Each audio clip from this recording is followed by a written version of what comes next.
Not a lot was revealed last week about the Elder Scrolls Online's newest expansion, Summerset, coming next month, but today we have tons of information to share with you. There have been many changes to the game in the past, and there are more to come in May. Jewelry crafting, a new trial, new skill line, and that's not all. Sit back, relax, and do some anniversary quests while we fill you in on what you have in store. While this isn't a complete program of all the changes coming with Update 18, we have compiled a list of the most important ones to the Elder Scrolls Online this May. These range from jewelry crafting to Cyrodiil and will shake things up a bit to say the least. Let's start with the obvious one first, jewelry crafting. Jewelry crafting has finally come to Tamriel in this update, and players will be able to make rings and necklaces into crafted sets at last. Jewelry crafting will have its own skill line, which you will gain immediately upon the purchase of Summerset, and jewelry crafting materials will now be gatherable from new nodes scattered across Tamriel. All players can gather these jewels, but only players who own ESO Summerset will be able to actually use them to craft. Players who don't own the expansion can still purchase or trade crafted jewelry from other players, however, as these items will remain bind on equip. Jewelry can be craftable in 9 different traits, which need to be researched by the player, as is usual. Existing sets will not drop with new traits, and jewelry with these traits will only be obtainable from very specific activities. These activities will include Summerset quests, trials, and daily Cyrodiil quests.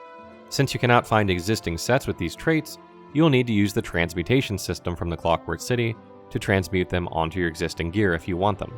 Note, players will not be able to deconstruct any jewelry obtained before ESO Summerset for crafting materials, so don't hoard them thinking you'll be able to. One of the more monumental changes in ESO's history, this revision will allow players using staves, bows, greatswords, etc. to have the coveted 5-5-2 set combination. Previously, only players using dual wield or sword and shield could utilize this setup, and this should make for some changes to say the least. Of course, we have concerns about how this will play out in Cyrodiil, but this is an excellent change on the PvE front and will be enjoyed by many players. Healers in particular should rejoice because they've often had to sacrifice their monster helm set in order to help support their group. I wonder if Maelstrom, Asylum, and Master Weapons will get buffed because of this, because this really hurts the potential of these items. My guess is that they will be. With the addition of ESO Summerset comes the new Psijic Order skill line.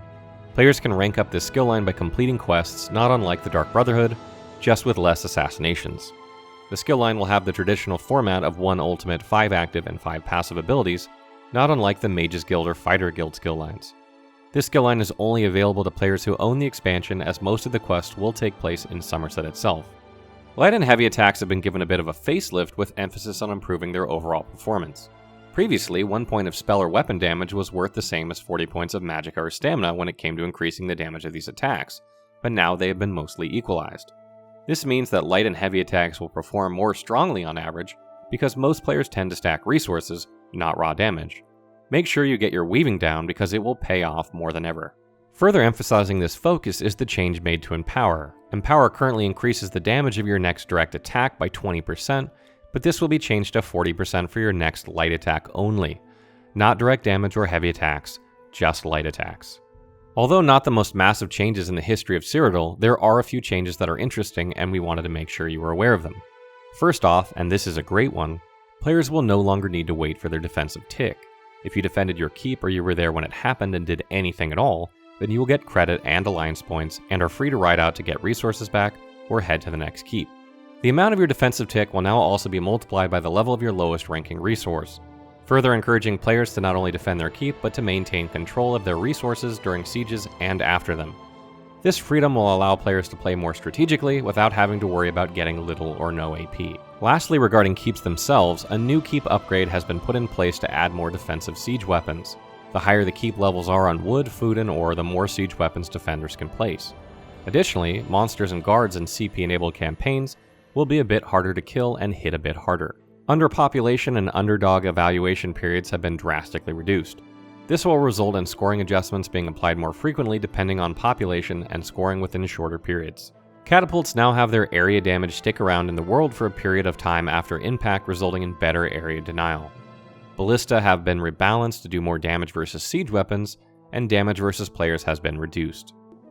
That's all for now, but we will keep you updated with all information as soon as more is released, which should be fairly quick, and we will publish our full breakdown article when we've gotten access to PTS. PTS is expected in the next couple of weeks, so stay tuned.